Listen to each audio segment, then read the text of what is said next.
अखन अहाँ सब सुनि रहल छी मैथिली एक्सप्रेस की शानदार प्रस्तुति।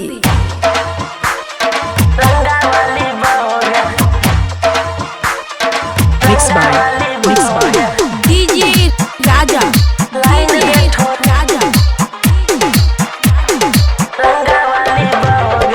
बड़ी घरदौड़ चौक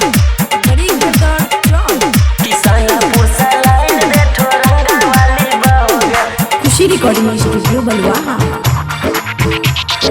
मैट्रिक इंटर पास चाहिए हमरा चाहिए हो गया है। मैट्रिक इंटर पास चाहिए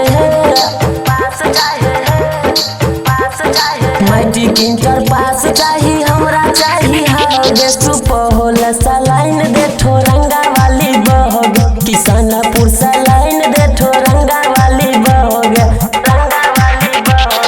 जे लगबे होते रोज चश्मा दबंग गे जे लगबे होता जे लगबे होते रोज चश्मा दबंग गे वैसे में हो नाइन दे कजरा वाली बहोग शहर सा लाइन दे ठोरंगा वाली बहोग।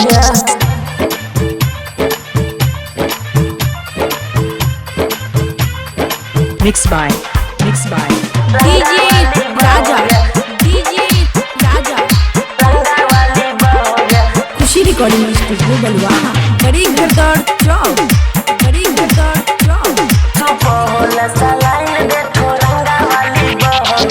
ओकरा संग प्यार करबै हमहू पूरा रईस कह ओकरा संग प्यार करबै ओकरा संग प्यार करबै हमहू पूरा रईस कह।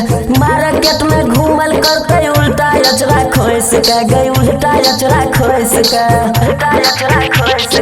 हरदम पीरिन से जाते रोजे ससुरार गे हरदम पीरिन से जाता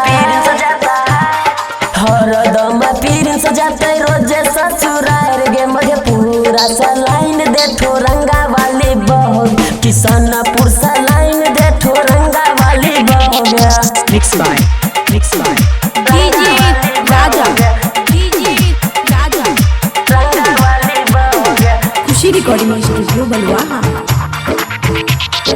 गोरे गोरे गाल वाली लंबे लंबे बाल गे है गोरे गोरे गाल वाले है गोरे गोरे गाल वाले है गोरे गोरे गाल वाली लंबे लंबे बाल गे जिसको जैसन डांस करे हिरनी जैसन चाल गे है हिरनी जैसन चाल गे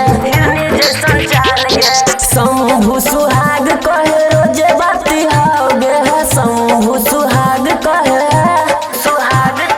शंभू सुहाग कहे रोजे बाती हो गे। सुपौल सलाइन दे ठोरंगा वाली बहोग किसानपुर सलाइन दे ठोरंगा वाली बहोग।